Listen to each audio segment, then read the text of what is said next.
questions that you have. So ask away in the comments. And while we hang for questions, I always try to bring a topic. So this week, I wanted to talk about budget travel. We're right here at spring break, so maybe a little late for some spring break plans, but totally on time for some pretty sweet summer plans. Whether or not travel fits into your budget, I do want you to realize that it's okay to have dreams, right, of where we can go. And it's okay to realize that maybe you can actually go a little further than you thought you could. So there are some really great ways to take some fun vacations on a tight budget. So we're going to try to hit all of those, whether they are right down the road, whether they're in your backyard. That is what I wanted to talk about tonight. But I am always okay with whatever your questions are. So please ask away on topic or off topic. I am 100% okay with that. Between myself or my husband, one of us will make sure that I see it and that I answer it for you guys. So to dive in, first off, hands down, one of the most affordable ways to take vacations is when you do not have to pay for them. And I mean by that, points. I don't mean like, you take your parents and they pay for them. That way is great too, but they don't always like to do that once you have lots of kids. So what I really mean is using points. Now, to be able to pay with points, the easiest way to do that is going to be credit card rewards.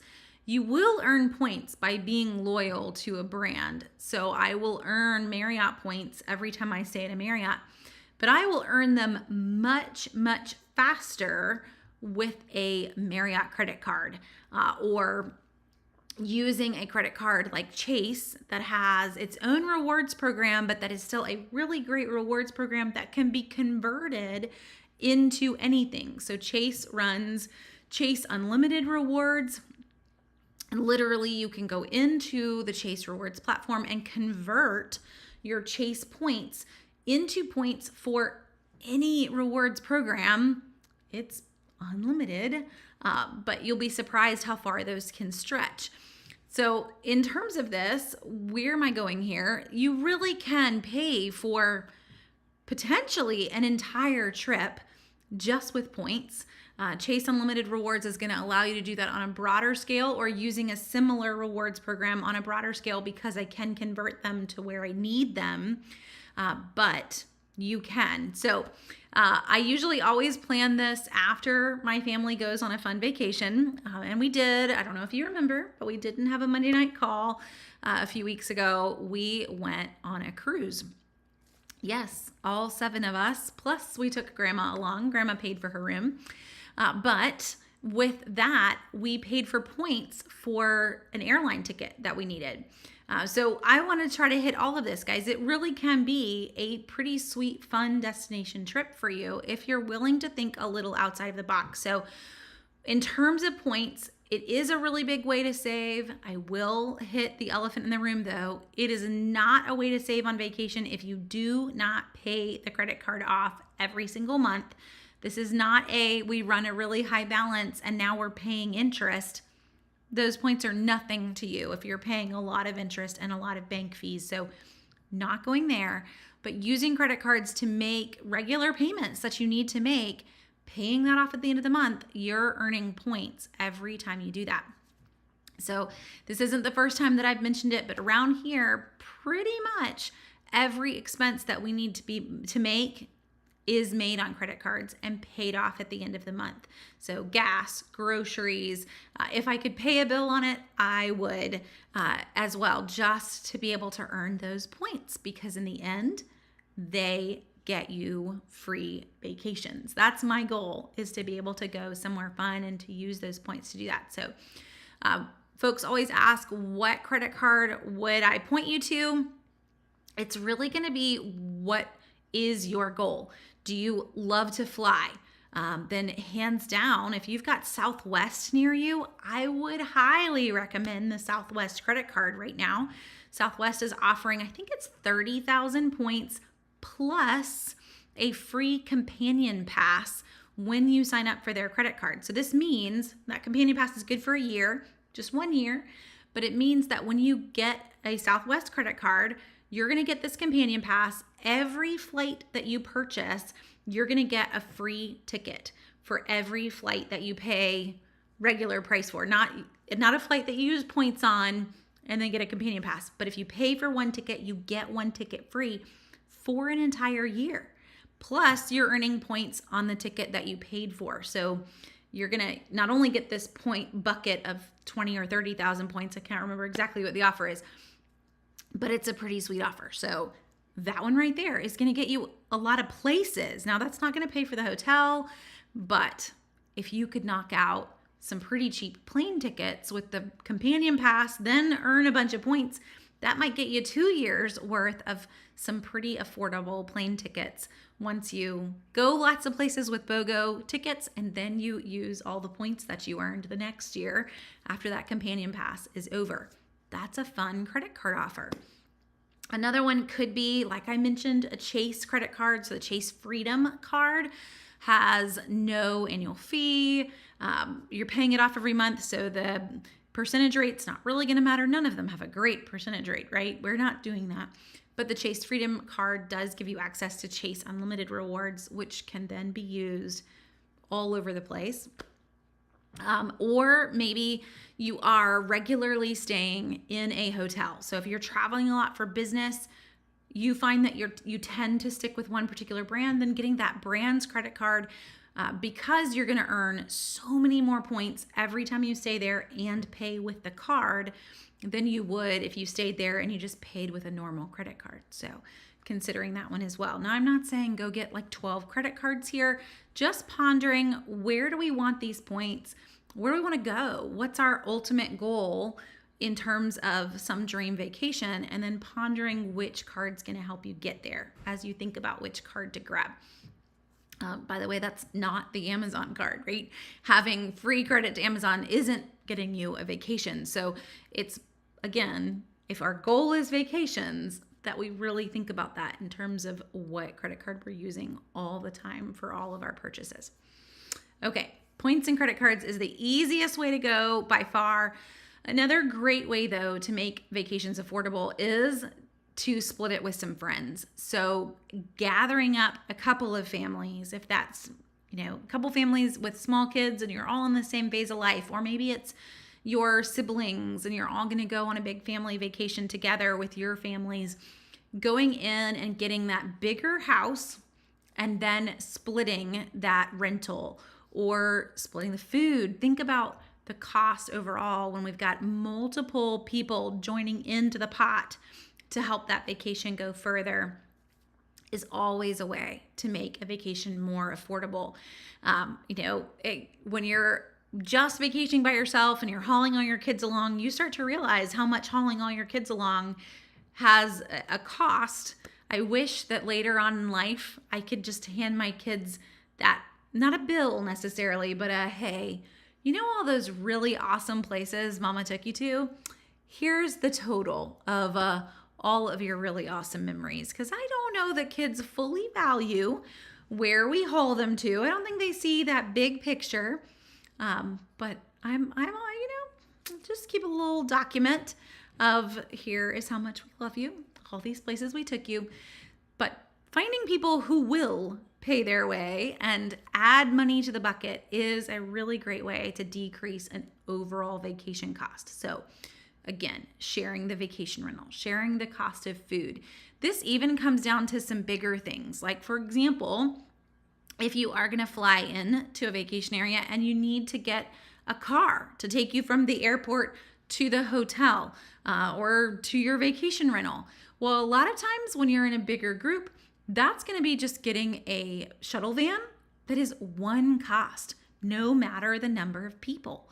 Well, if the shuttle van fits 8 or it fits 14, throwing in that second family, it just made that cost possibly 50% cheaper for you, because you can split those costs. That when I add in more people isn't increasing the cost of the trip. It's still the same exact price. So having someone else that's adding in their little bit of money is making this cheaper in the end. Now, I know a lot of folks are not thinking about every little aspect when you plan trips or kind of feeling like a travel planner on that. But I will say, guys, in terms of booking your own trip versus a travel planner for detailing out some trip like that. And I'm not talking about like, oh, they just booked you a cruise or they, planned an all-inclusive vacation for you and you went through them, by all means. But if you want to plan a trip like a couple years ago, some of you may remember if you've been on Q&As or hanging around Southern Savers for a while, I think it was 2019, so it was a little more than a couple years ago. My husband and I went to Scotland, again, on points. We used points to get there. We used points for the hotels. We used points for the rental car. But in terms of planning a trip like that, a travel planner will gladly do it for you, but it will cost more. And the reason for that is there's a lot that goes into that and thinking, okay, well, how are we going to get from this point to this point? Have we thought about all of these elements? There is an upcharge for all of that, especially if you're booking vacation travel packages like that. You want to go to multiple cities. I want to go on a tour.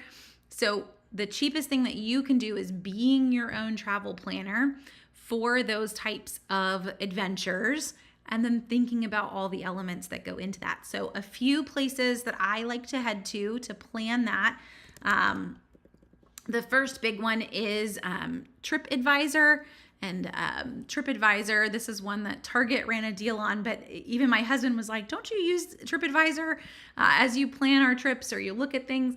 I have never seen a need to click on this plus button over here and upgrade off of the regular TripAdvisor. But it can be really an easy way to go in terms of deciding, well, what do I want to do when we're on a trip? And you can see all these fun ones that I've done in the past, all my various things I flagged in Scotland and Chattanooga when we head up into visit where our kids are looking at going to college.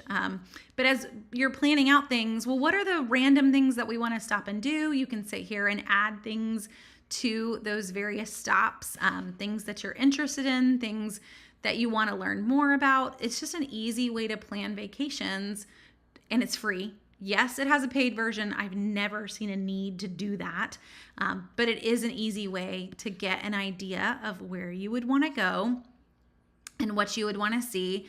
And this is good not only for trips across the U.S., so you can see like our Wild West, which we did, I guess it was last summer. Yeah, last summer. I feel like the summer's already happened, but it hasn't. Last summer was the Wild West trip for us, getting an idea of where we want to go, just brainstorming. To me, this is like Pinterest for trips because I can save anything that I want to the individual little trips. I can start to research some more, getting some ideas. You can always remove them if you don't like them, but it's just helping you remember, what were those things I wanted to do? Where, parks, things that are free, they're all on TripAdvisor. So it's a really good place to start as you are planning out, just again, getting some ideas. Some of them are definitely going to cost money, but there are a lot of just local places to go. They also do a great job of ranking, the top things to do in that particular city. So if you typed in a particular city, it's going to tell you, here's one, for example, that is in Barbados. And we pondered going here until I saw the price. But all I need to do is right here underneath it, it says this is number 4 out of 15 things to do in Barbados. Well, I want to see what's, number 1, number 2, number 3, so that I can get an idea of where we're headed and what I might want to do, what might interest me. It doesn't mean all these are free, but it is helping you to get just some fun ideas.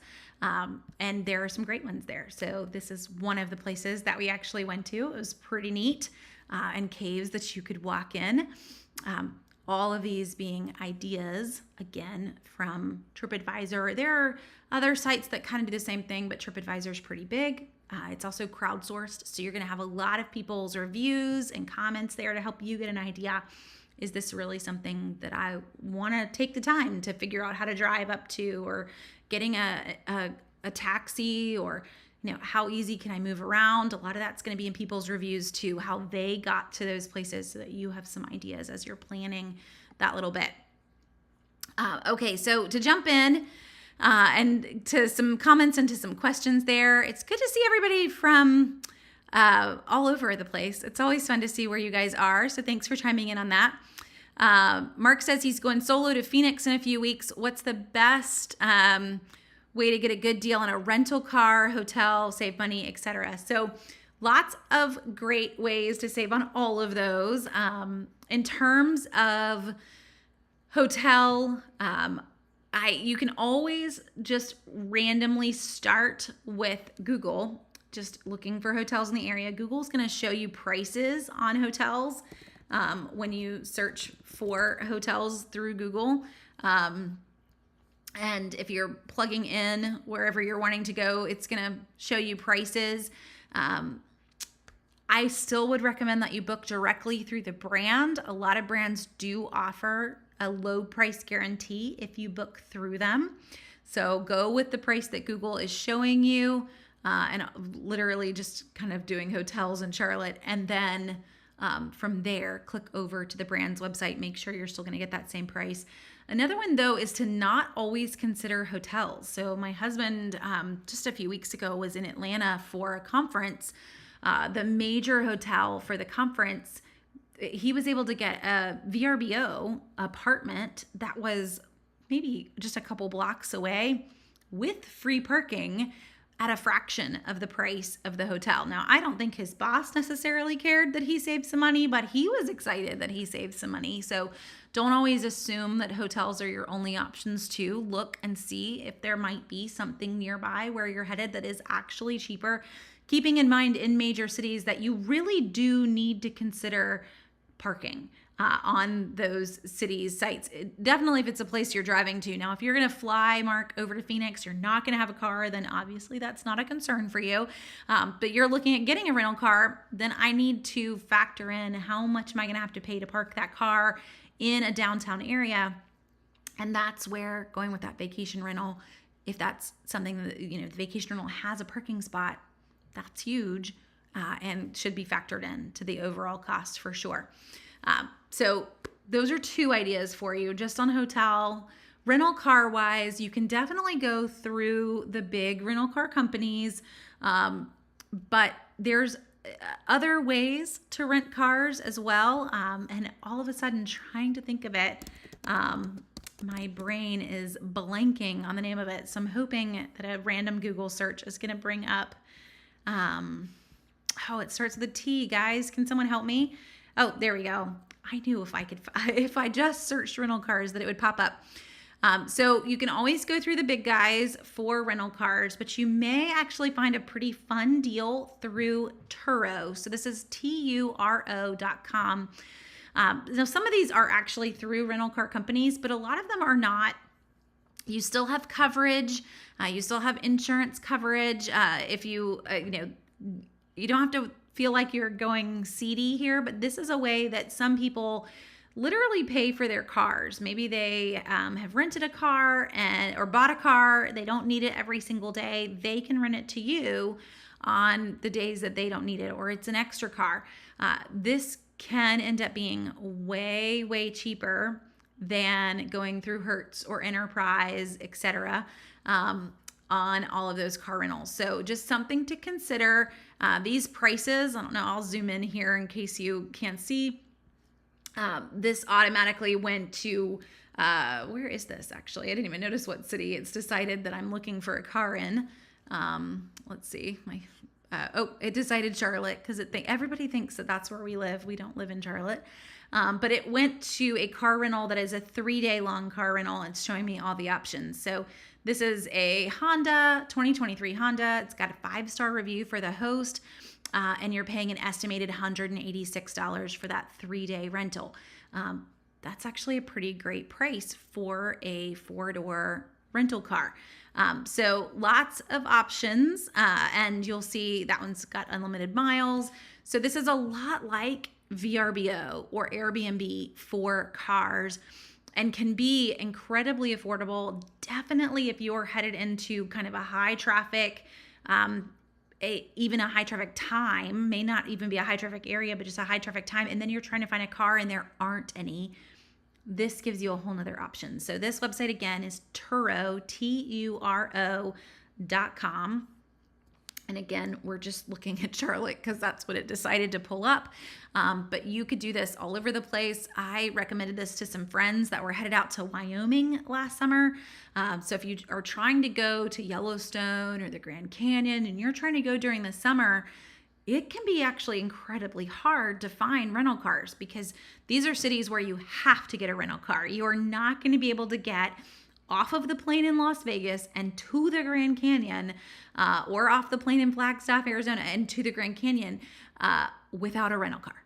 Not going to happen. And so they are short on rental cars all during the summer season. But looking at those websites, Turo, and again, other rental car companies, it's going to give you more options. So look into that one too for rental cars. Hopefully that helps. Paige is asking, isn't that Amazon card good for Prime Day? Yes, and don't let me fully attack the Amazon card there. I'm just more saying it isn't great if your goal is to go on vacations. It is going to help you save. Amazon Prime Day, that Amazon Prime card is going to give you a higher percentage back on all of the purchases that you're making from Amazon. So there are definitely times to use it. We have an Amazon card, so before I make it sound like I'm completely against it. Now, we've had that Amazon card for years, and so at this point, I would never close it because it's a super old account. The longer you've had an account, the better it is for your credit score. So do not go and just be like, okay, well, Jenny said we need hotel cards. We're just going to cancel everything. No. We're just going to add on an additional here. Maybe you stop using some that are a little more recent, but you never cancel your oldest credit card ever. So our Amazon Prime card is one of those. It's a very old card for us. We would hang on to it. And pretty much the goal is that we only use that on Amazon. And then we try to use Marriott card for business expenses, or we use the Chase card if we're around town, grabbing groceries and things like that. So it's kind of having your own plan. Yes, we have 3 credit cards. No, none of them have a balance. And they're all for, their own little buckets and how we use them. Keep in mind, if you've got credit cards that have no annual fee, then in the end, there's a ding on your credit when you first get a card. When you first get a new card, it does pull your credit. It does bring down your credit score, but that ding goes away after maybe 6 months, and the ding isn't that bad. It goes away after about 6 months. You just keep the credit card open. It's not affecting you from here on, as long as you're using it wisely, right? So it's just a way for you to earn some extra savings, extra rewards, and not affecting your credit score. At the same time, if you're an VRBO, I don't plan on buying anything or getting any loans anytime soon. So a ding on the credit score for 6 months is little to no impact on our day. I would recommend that none of you plan on buying anything very big unless you have to. This is not a great time to take out a loan at 6.5% interest right now, 7% interest on some things. Okay. To keep going back, and Mark, there's lots of folks chiming in on their tips too for you. What about restaurants? Does TripAdvisor rank those? Sometimes I want to try some new local places. So TripAdvisor will rank restaurants. You can come in and find across the top things to do. I'm going to zoom in here so you can see it. Things to do, restaurants, flights, vacation rentals, etc. So you would find an idea of what people said were the best places to eat. Again, this is based on their reviews, but it still looks like there's a ton. I mean, this one over here, it says it's got 2,000 reviews. That's pretty awesome. Now, keep in mind, if you're doing this for your own local city, there may not be that many people that are using TripAdvisor for, a little tiny suburb in a not major city. If you live near a great vacation area, there could be a lot more users, because this is really going to be users that are kind of vacation mindset, maybe some business travelers, but folks that have some extra time and that are hunting out those fun, free things. So other sources for just fun local reviews would actually be Google reviews or Yelp as two other sources. If you're just looking for things in your own home city and you don't find anything inside TripAdvisor, those are two places for great reviews. Google reviews are, there's a reason that people turn to them. You're using them for the maps already, but there are a lot of folks that leave reviews. The one thing I will say for TripAdvisor over some of the other review sites is that sometimes with Google, with Yelp, the people who leave reviews are the grumpy people. They're the people that really felt like they had something to say. So sometimes we're not always getting an incredibly clear picture. With TripAdvisor, though, the folks that are leaving reviews are usually the vacation travelers who found something awesome and they're wanting to share it. So if anything with TripAdvisor, the reviews tend to be on the positive side rather than the negative side. They are hunting out these things. They spent the time to hunt them out, and they're happily giving their feedback on how that hunt went, whether or not they were happy or sad. But most of the time they tend to be towards the positive, unless they have a lot to say about whatever that item was. So I am very partial to those reviews and feel like they're very honest. It's also kind of fun. I leave them too whenever we go places. Okay. Wendy, great question. Do I have a preference between Airbnb and VRBO? Personally, I do. I tend to use VRBO way more than Airbnb. Now, interestingly enough, my husband used Airbnb for his trip when he booked it, and he was super proud of himself. So I'm proud of him too for hunting out that deal. And this is one where Airbnb has even said we aim to do better, but there can be a lot of fees with Airbnb that you never saw coming if you do not look at the listing fully. So Airbnb, some of them, and this isn't all of them, but some listings will legitimately charge you for all these little tiny things, and you never realized that these were adding up against you. It was in the listing, but maybe you just didn't keep on going through everything that they had there. So VRBO, that is not the case. There are not always a lot of hidden things there. It just tends to be the one that I go to the most. Now, I will tell you with VRBO, and I don't know if I can stumble on any right away, but let's say that you are wanting to head to the beach. I'll go where I know that there's a lot. So if I wanted to head to, let's say Isle of Palms, which is outside of Charleston, South Carolina. It's a beautiful beach. So we're waiting on it to pull up. We'll see what it finds. So I will use VRBO and then end up jumping off.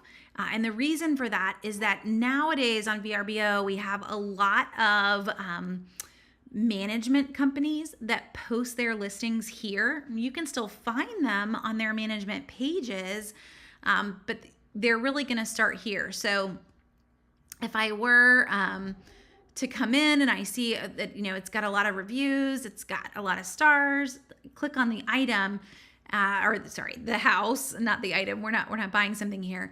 And then I scroll down to see who the host is. Now, this one that I happen to click on is an individual person. But sometimes you will find something that you really like the look of. And once you click on it, you are going to realize, you know what? This isn't an individual person that is renting this. This is, and I keep clicking on them, and they keep being individual people, but you'll click on it and realize that this person is really a rental company that is listing their items. And the reason I want you to check this out is because many times, here we go. I knew if I kept clicking, I would find one. Hosted by Carol Realty Incorporated.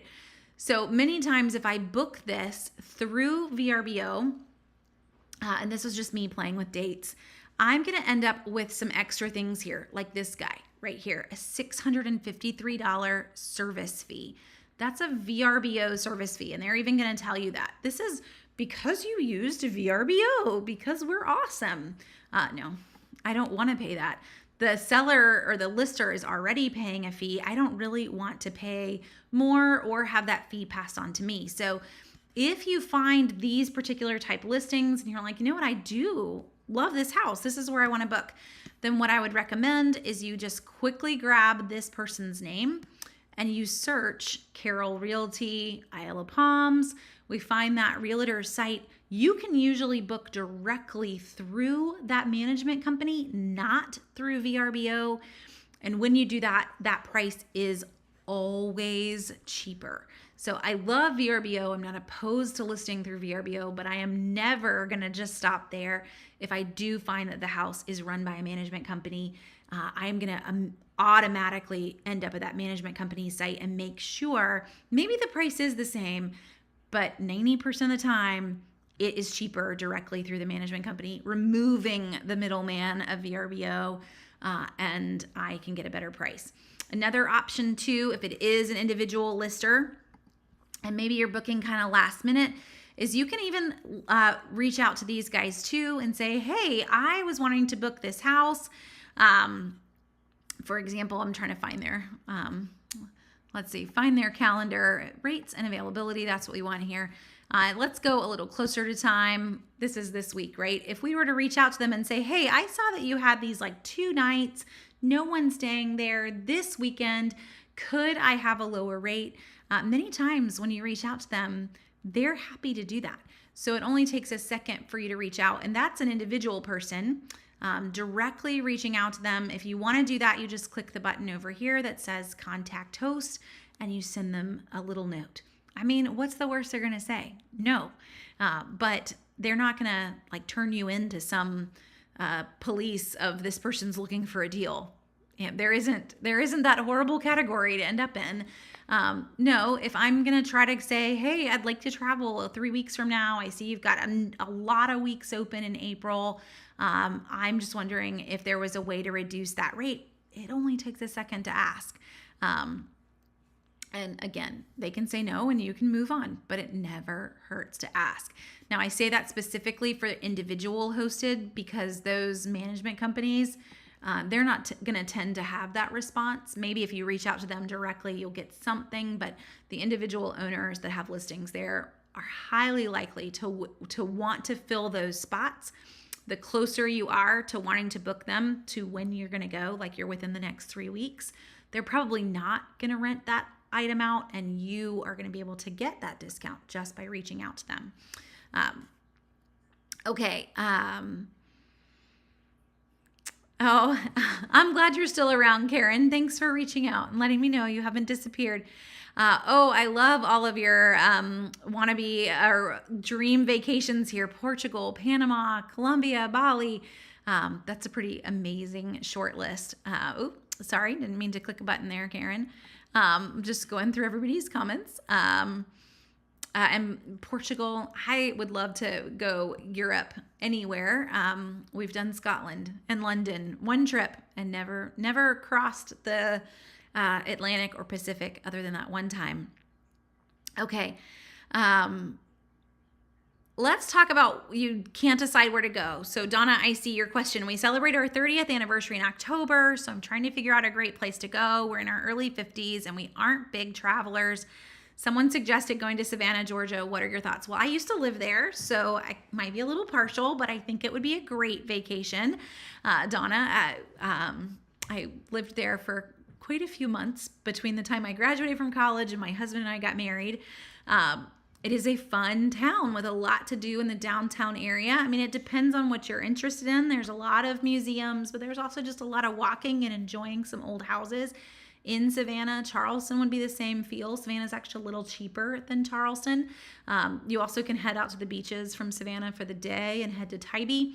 Now, I will tell you for Savannah too, if you want to save a buck, most of these major cities in America don't have a lot for international lists, but if you head to Southern Savers, we've got lists of 25 free things to do for a number of the cities in the U.S. So using those lists that are there, 25 free things to do in Chicago, New Orleans, Miami, the list goes on and on and on. You can just kind of keep going back through them.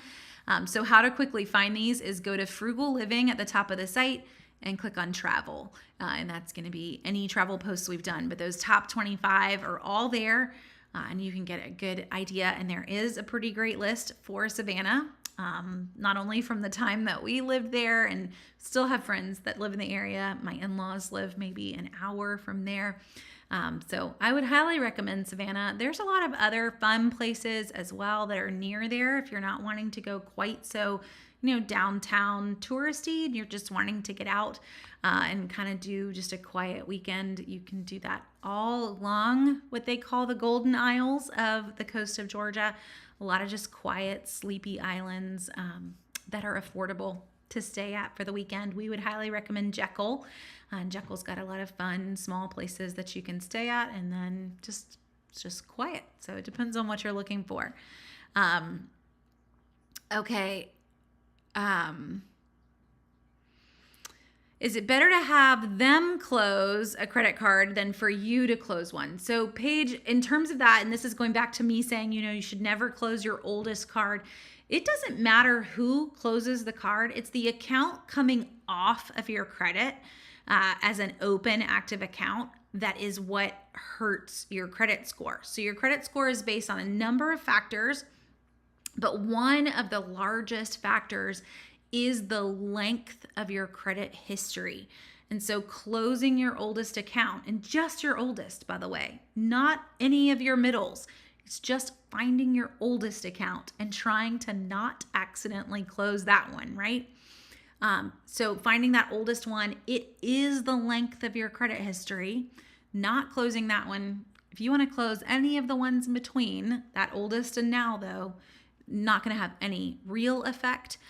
There is a small way that all of these do add up as well. And this is why I say not have a big effect or a real effect on your credit score. But part of your credit score number is also based on the amount of credit available versus what you use. So for example, if I had 4 credit cards, and let's say they all went crazy, because they all do this, right? You get a new credit card and they give you some crazy limit. So let's just say for easy math. Okay, guys, I'm not really sure what happened. Oh, good. It's good to see a chunk of people pop back in there. And I lost, and when I clicked that button, I lost a lot of the comments. So if I had not gotten to your comment yet, I apologize. I just lost internet there, and a new version of the program that we stream from, I had no clue what these new buttons were offering me. Now, what I was answering was on the credit card, it's your credit to debt ratio. So if I had 4 credit cards with $10,000 available on each one of them, but basically wasn't using them or just had a little bit each month that I'm paying off, then my debt to available credit is a really sweet ratio. And that is helping your credit score. So closing one of those cards is going to affect that available credit to debt ratio, but again, not in a drastic way if you aren't using all of them anyway. So I don't know if that helps any, but hopefully that makes a little bit of sense as to you won't be that affected with closing one card if it wasn't your oldest card. Okay, so Mark, what's my take on Hilton Grand Vacations? So not done a Hilton Grand Vacation. My guess is that this is going to be similar to Marriott and like vacation clubs. I'm doing a quick Google search so I can make sure I'm comparing apples to apples here and telling you correctly. Okay, yes. So this is like Marriott's travel club where you are basically buying into a timeshare program. Marriott does this as well. I'm not a huge fan of timeshares. I do like that with Hilton, with Marriott. Their goal here is to let you travel beyond just one travel share, timeshare kind of location. The real thing is to consider, based on the number of points that you're purchasing, how much would this vacation cost me if I had gone and booked it myself? Can I actually go all the places that I wanted to go to? Are there added in yearly fees that you may not realize that are there? This is not where I would want to get tied into personally, because I actually love planning our vacations. And for me, it is almost therapy. My husband knows that. He knows that if I start to dig around in vacation mode, and we can save up, and it's I'm not going to kill our budget, hopefully, that he almost needs to let me plan it, because it just brings me my own little happy moments and relief. And yes, that's who I am. If you are not that person, if you do not want to plan a vacation and you want to always be at some kind of resort, condo-y type place, then maybe that's where you want to go. It's just long term, you're going to get a better deal if you book things yourself. You're not always going to be with 1,000 other people at these big resort communities. And you need to realize you can stay at those resort communities without being a timeshare owner and having to always pay every single year. We've stayed at a lot of Marriott resort locations. You just pay nightly like it's a normal hotel, possibly even cheaper, because you're going to get deals when there are open rooms than the actual owners are paying with their points and going into it. So let's see. So as we go through, though, I'm not the only one. I see Elle saying no to timeshares, and a hands down no to timeshares that are in one particular location. You are always going to have to go there. That is only going to be fun for a certain period of time. And maybe you can stretch it and it's fun for you for 3 or 4 or more years, but there will become a day where you fully regret having done this, and you're then working hard to try to get out of it. So it's not really where I would recommend most folks end up heading into timeshare mode. Can be hard to get out of. Okay. So in terms of other options to save, we've hit a lot of things here. And Mark, to even go back to yours, you're talking about hotel rooms. So a few tips to save specifically on hotel rooms too. The biggest one I can give you is all about location. And so if you're looking at particular hotels, again, I'm just going to head back to Google here. So hotels, let's even go New York. That's kind of an easy one. So we're hunting for hotels, or you're hunting for hotels. Let's say you're in Manhattan and wanting to get a great hotel. By far, your hotel is going to be cheaper when you are a little bit away from that key area to be in. What I mean by that is when you sit here and you want to be in Times Square Theater District, that hotel is going to cost more when I am right there next to those areas than it is if I was a little further out. If I'm a couple blocks from Times Square, if I'm 2 or 3 blocks, all of New York is so walkable, or hop on the subway. You will save a lot more money by branching out away from, not meaning to actually click on somebody, branching out from Broadway, as I accidentally clicked on, staying in Midtown, staying even in Uptown, getting closer up here to Central Park.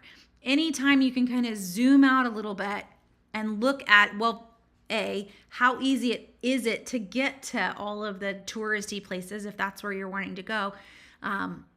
If it's super easy, if it's a very walkable, very subwayable, or Uber kind of city, then do that, because you're talking easily 100, if not more than that, per night.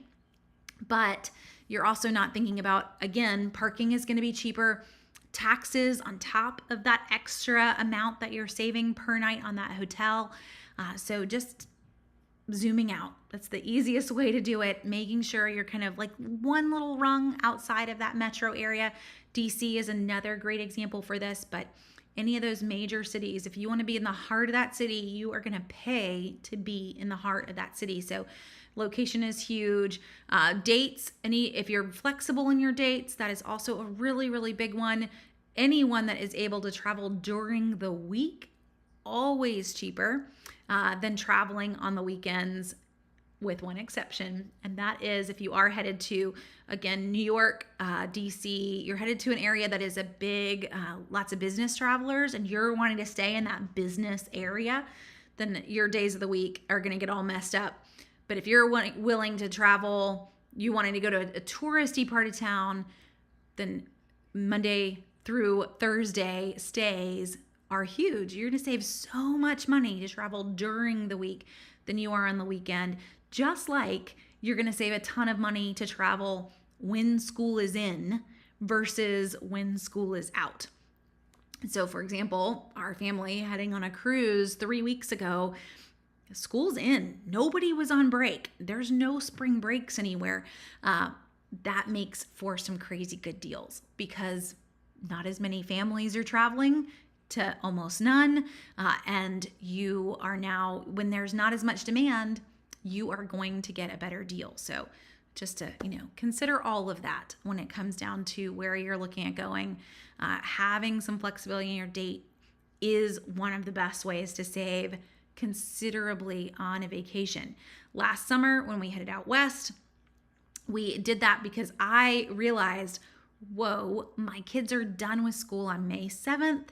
What was the last AP exam that they had? We could head out then and we could be home before schools even got near letting out. We were home a week before Memorial Day, and we have the parks to ourselves, but we also save a lot of money because we were traveling during school versus traveling the first few weeks in June. All of school is out, and you are now trying to hit all of these major national parks with a million other people. So there's two pluses there. Not only are they cheaper, but there's a lot less people. I am hands down a during school traveler for us. And yes, that is a small joy of being a homeschool family, but I would still point to, let's figure out how to make these absences excused and we're still traveling, even if our kids were in public school.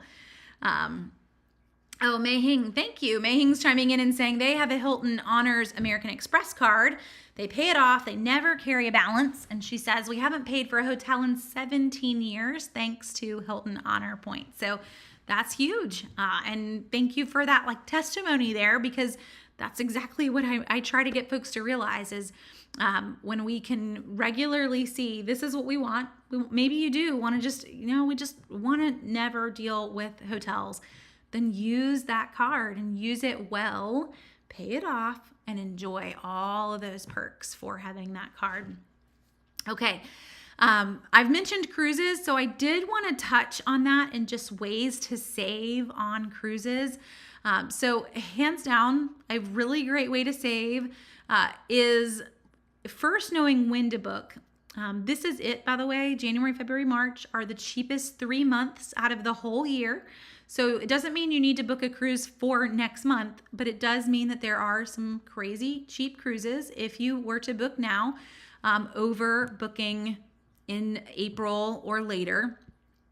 So I just randomly pulled up Celebrity's website, but you'll find a lot of great deals that are running on a lot of the various cruise companies. And then realize that I'm going to save more again when I can travel before school gets out. So even here, this is a Alaskan cruise, which if you've never taken one, I highly recommend that you do.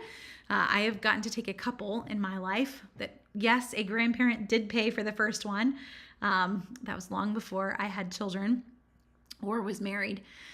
But now that you pay for your own vacation, still traveling before school gets out, choosing that May date, still cheaper. Now these are some crazy good prices, but there's another part to this too. So I'm going to click this book now. One room. We always want to travel with at least 2 people, but realize you can put up to 4 people in a room. More often than not, we're going to go full 4 here. More often than not, the 3rd and the 4th person on most cruise ships are free. If they aren't free, they're going to be 50% off or more. I would actually recommend you always wait. So if you are traveling with kids, always wait until they run Kids Sail Free, which is really that 3rd and that 4th person becoming free. They run this all the time. So if we click through here in Pretend Land and they don't end up being free, we really don't want to book this. We want to wait until those kids are free if you are going to throw some kids in the room. Another huge way, always, going with that inside cabin, Celebrity and Royal Caribbean in particular, you can actually join their auctions to be upgraded if you would like to do that, and you put in what you're willing to pay for an upgrade. versus jumping straight to a veranda. But one thing I want to point out here before I click through anything else is that these guys, if you see up here, it says cruise only rate. Hands down, with any cruise line, that is what you want to pay for. I don't want to pay for drinks and everything else thrown in. So I'm going to click on veranda just for fun here. And don't worry, I'm not currently booking a vacation to my poor husband who's probably watching me do this. Let's even click on this one really fast. I don't care where the room is. It's going to let me pick, but you hopefully do if you are really going to book a vacation. So we're going to say, yes, that's the one we want. Select and continue. Now, when we get here, it's going to offer you all included. All of a sudden, the price per person just jumped by basically $600. Now, they're throwing in Wi-Fi, drinks, and tips. It is not the best value. So if you're wanting to get a deal on a cruise, it is never the all-included rate. Now, folks always think it is. For you to justify $600 times 4, mind you, there are 4 people that we just assigned to this room.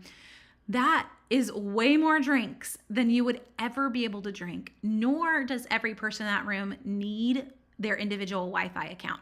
It's very, very easy on cruise ships to actually share Wi-Fi.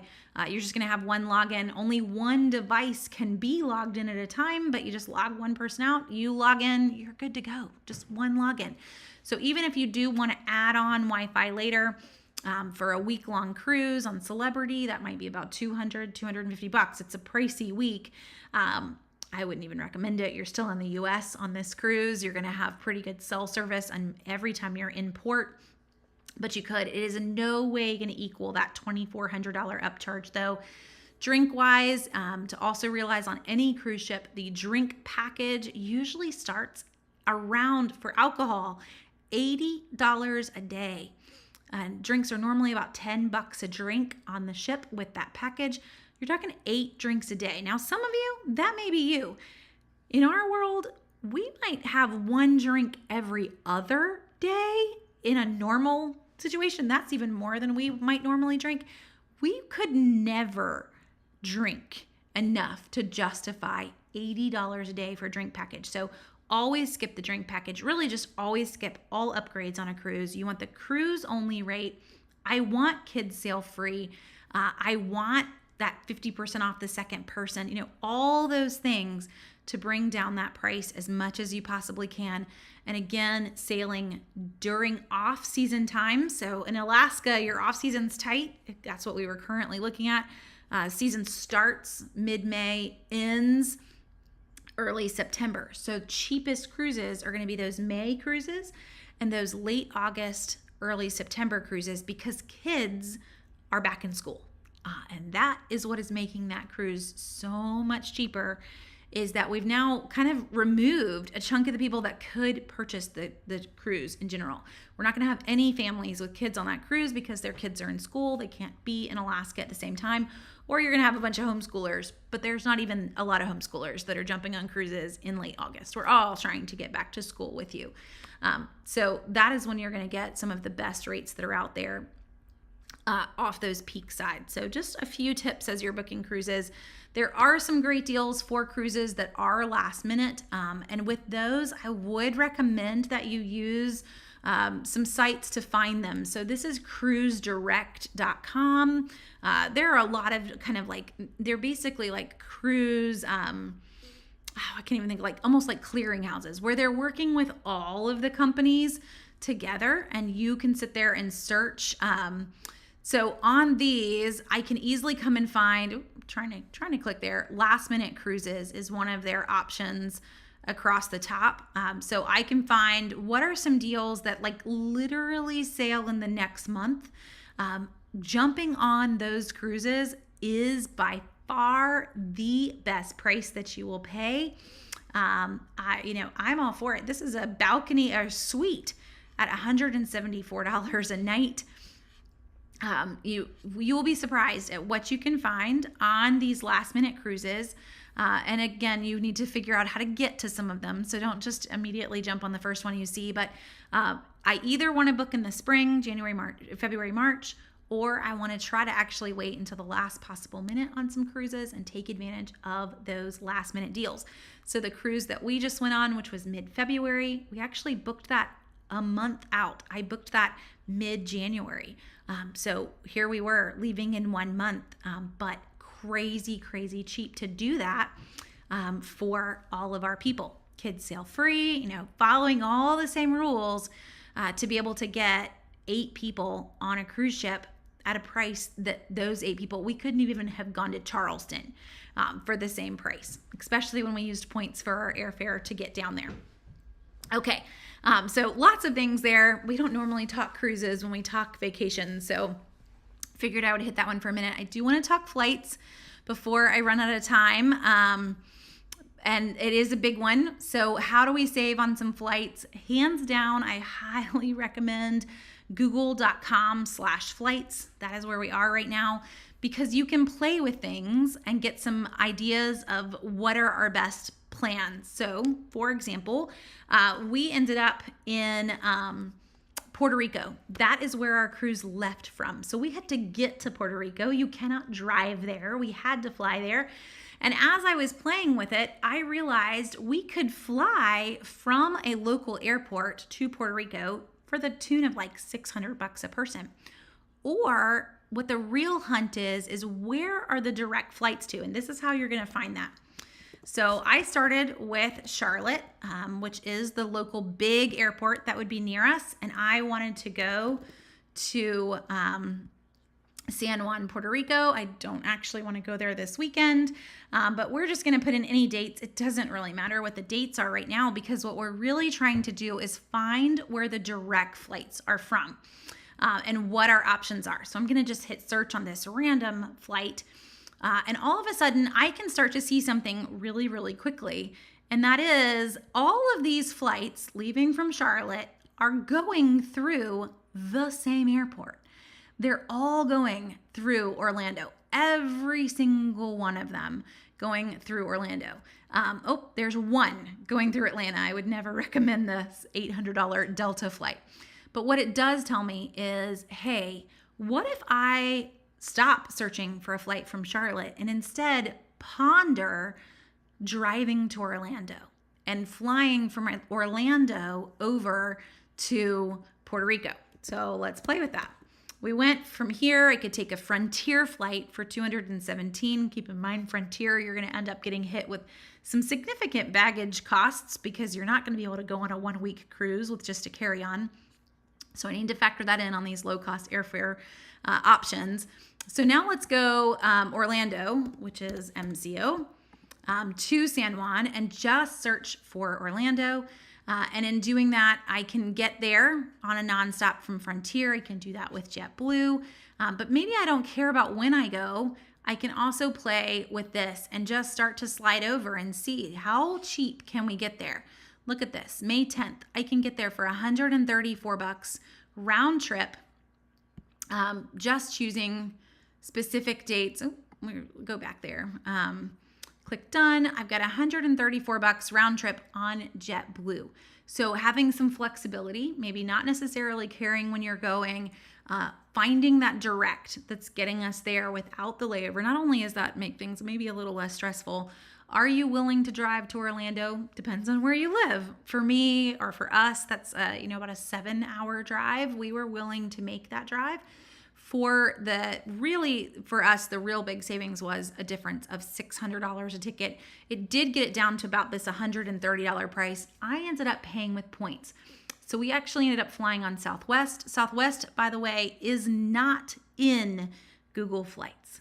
So if I can find that JetBlue, Spirit, Frontier are running that same flight, I probably want to pop over and see what Southwest is offering too. Southwest was actually cheaper. Southwest offers free bags, 2 free bags for every single person, which is just, like so 1980s. We ended up going on points, and it was still less than 10,000 points per ticket.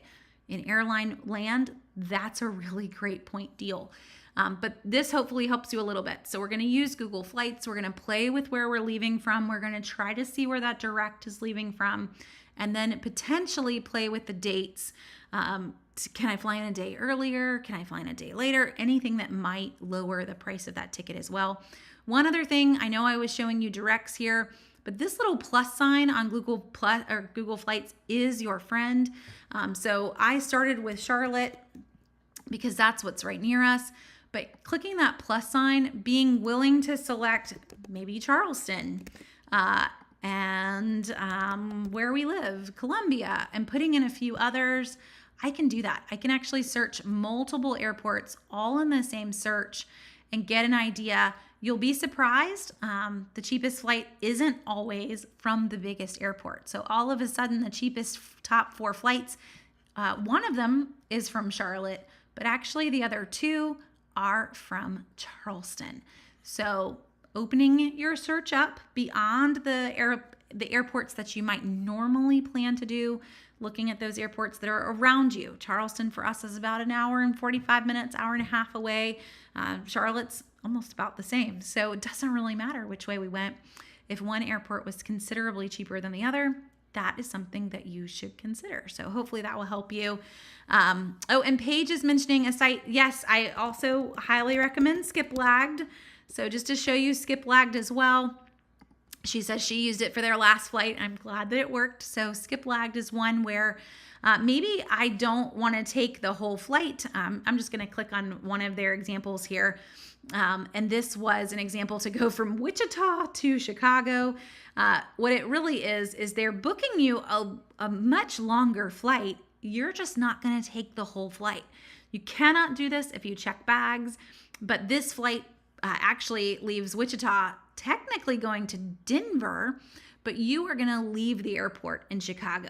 So you're not going to finish that flight. Now, this is a one-way ticket. It's not a round trip ticket because, again, they would be like, whoa, she didn't make it to Denver. So if you've ever heard the airlines like calling, still boarding for so-and-so, like maybe that person chose to leave the airport and isn't continuing on this ticket.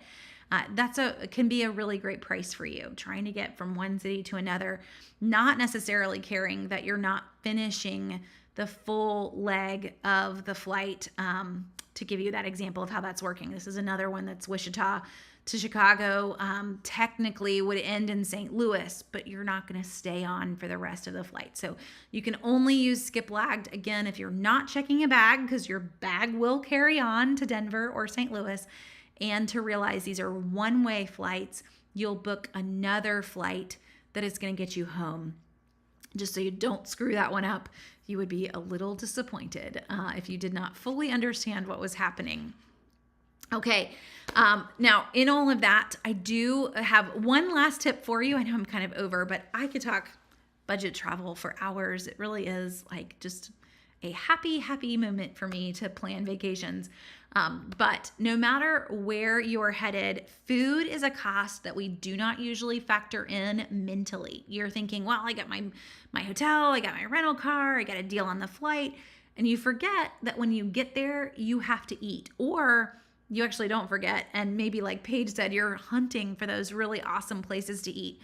So you need to figure out ways to save on food too, or you're going to blow your travel budget just on food.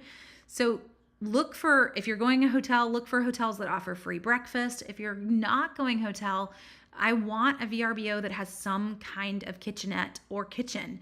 I want to plan to eat breakfast in. I want to stop and get things. Anything that I can just quickly do breakfast in. If I want to eat at a fancy restaurant, I would highly recommend that you do that at lunch. That menu is cheaper, hands down, and usually offers all the same things that the evening menu would offer, just at a cheaper price. So plan those big meals at lunchtime.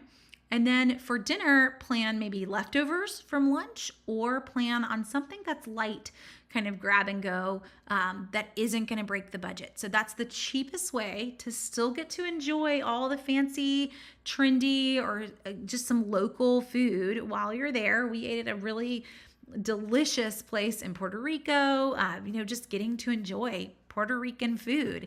And you should do that. I'm not going back there anytime soon. You should do that. But lunch, that's your goal. Dinner that night was pizza.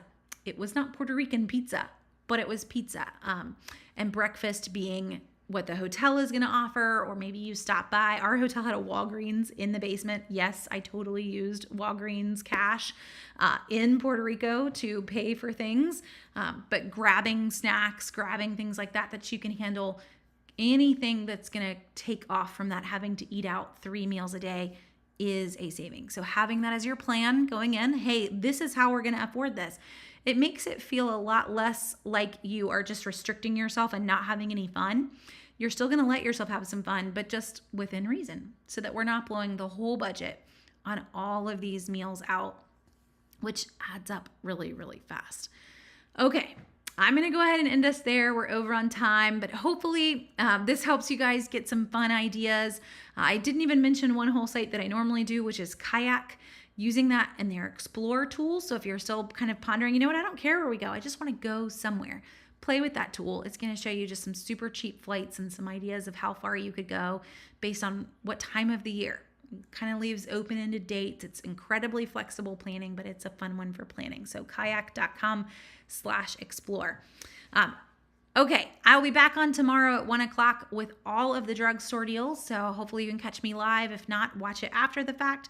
We'll be back on next week with even more ways to save. So thanks for watching, guys. I hope